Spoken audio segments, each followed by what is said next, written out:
Ay, salamat. Hindi na rin ako mahirapan. Maglalaro na ako doon. Naku, ang layo pa ng tindahan.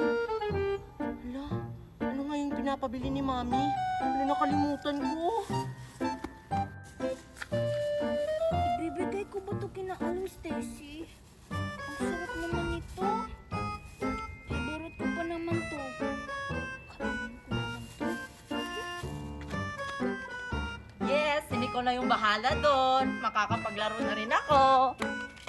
Ano nga yung pinapabili ni Mami sa akin?